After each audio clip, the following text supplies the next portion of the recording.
is brought to you by Dogra A1 Digital Hearing Aid Center Jammu, offering special discounts for senior citizens and reimbursement scheme for government employees. उपराज्यपाल मनोज सिन्हा ने शुक्रवार को 2 टूक कहा कि ना तो जम्मू कश्मीर का विभाजन होने जा रहा है और ना ही ऐसा कुछ बड़ा होने जा रहा है जिसके लिए यहाँ अतिरिक्त सुरक्षा बलों की तैनाती की जरूरत है। ये सिर्फ शरारती तत्वों द्वारा अपने निहित स्वार्थ के लिए लोगों में डर व असमंजस पैदा करने के लिए फैलाई जा रही अफवाह से ज्यादा कुछ नहीं है। इसके साथ ही उन्होंने कहा कि यहाँ परिसीमन की प्रक्रिया पूरी होते ही विधानसभा चुनाव होंगे। उन्होंने श्री अमरनाथ की वार्षिक तीर्थ यात्रा को लेकर फैले असमंजस को दूर करने का प्रयास करते हुए कहा कि हालात का जायजा लेने के बाद ही इसका फैसला होगा। हमारे लिए लोगों की जिंदगी सबसे ज्यादा महत्वपूर्ण है।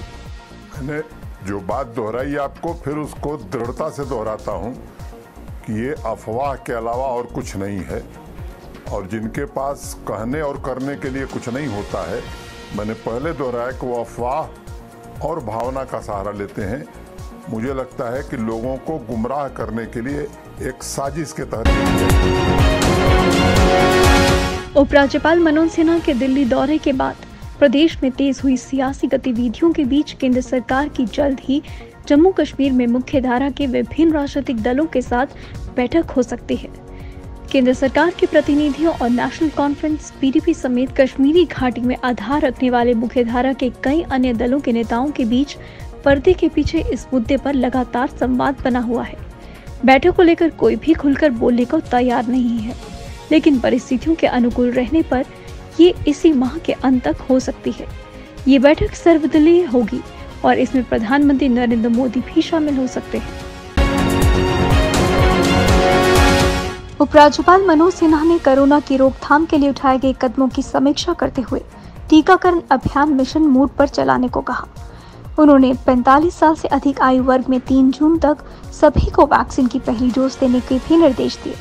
उन्होंने 15 जुलाई तक 18 से 44 आयु वर्ग के 30% लोगों को वैक्सीन की पहली डोज देने को कहा। उपराज्यपाल ने जिला वार समीक्षा करते हुए मंडलायुक्तों, जिला उपायुक्तों और स्वास्थ्य विभाग के अधिकारियों से जरूरी कदम उठाकर संक्रमण दर को और कम करने को कहा।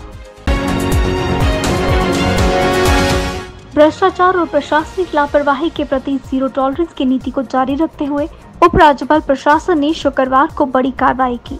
प्रशासन ने 2 सह विकास आयुक्त और 12 ब्लॉक विकास अधिकारियों को तत्काल प्रभाव से निलंबित कर दिया। इनमें 8 कश्मीर प्रशासनिक सेवा के जूनियर अधिकारी हैं। इन सभी ने मनरेगा के EFMS खाते से अनधिकृत रूप से धनराशि निकलवाई है। निलंबित अधिकारी उत्तरी कश्मीर में जिला बारामूला और दक्षिण कश्मीर के जिला अनंतनाग में तैनात थे। इन सभी को ग्रामीण विकास विभाग निदेशालय कश्मीर में अटैच किया गया है। केंद्रीय मंत्री और मधुमेह रोग विशेषज्ञ जितेंद्र सिंह ने शुक्रवार को कहा कि मधुमेह से पीड़ित किसी व्यक्ति में कोरोना संक्रमण का प्रत्येक मामला गंभीर ही हो, ऐसा जरूरी नहीं है। डायबिटीज इंडिया वर्ल्ड कांग्रेस 2021 में मुख्य अतिथि के रूप में उद्घाटन भाषण देते हुए उन्होंने कहा कि कोरोना महामारी समाप्त होने के बाद भी सामाजिक दूरी और बूंदों से फैलने वाले संक्रमण से बचाव कई अन्य प्रकार के संक्रमणों से सुरक्षा देगा, विशेषकर उन्हें जो मधुमेह से पीड़ित है। उन्होंने कहा कि मधुमेह और कोरोना के बीच संबंध के बारे में और अधिक जागरूकता की आवश्यकता है, क्योंकि इनके कारण और कारक से संबंध के बारे में अनेक भ्रांतियां हैं। देश भर से माता वैष्णो देवी के दर्शन के लिए आने वाले श्रद्धालुओं के लिए अच्छी खबर है। जम्मू कश्मीर प्रशासन वैष्णो देवी भवन के नजदीक पौराणिक थीम पार्क स्थापित करने की योजना बना रहा है।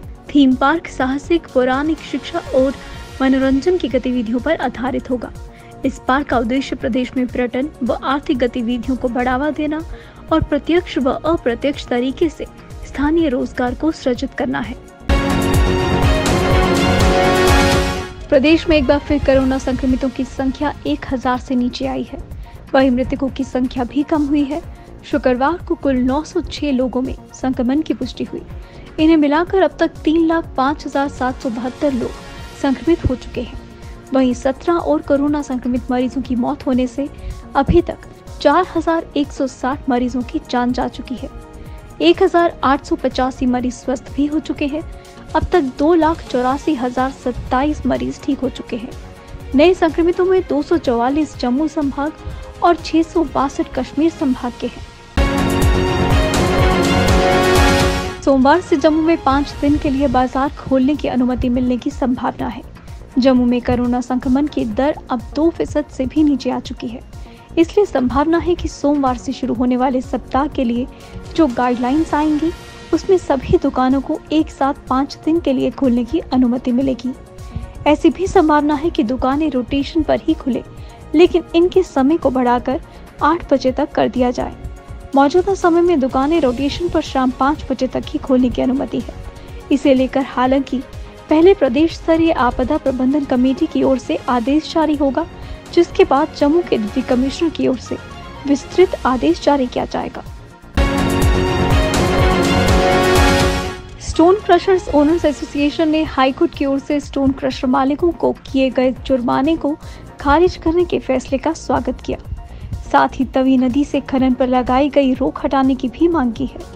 जम्मू के पूर्व जिला खनन अधिकारी अंकुर सचदेवा ने स्टोन क्रशरों पर यह जुर्माना लगाया था, जिसको लेकर काफी बवाल भी हुआ था।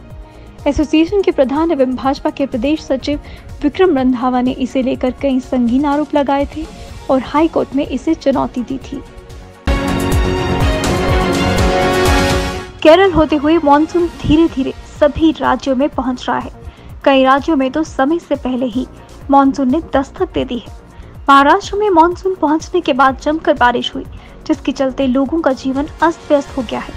जगह जगह जल भराव जैसी दिक्कतों का लोगों को सामना करना पड़ा। अब मॉनसून की ताज़ा स्थिति के बारे में बात करें तो महाराष्ट्र के बाद ये मध्य प्रदेश और गुजरात पहुंच गया है। मध्य प्रदेश में मॉनसून अनुमान से 7 दिन पहले पहुंच गया है। बंगाल की खाड़ी में उत्तर पश्चिम की तरफ कम दबाव का क्षेत्र बन रहा है।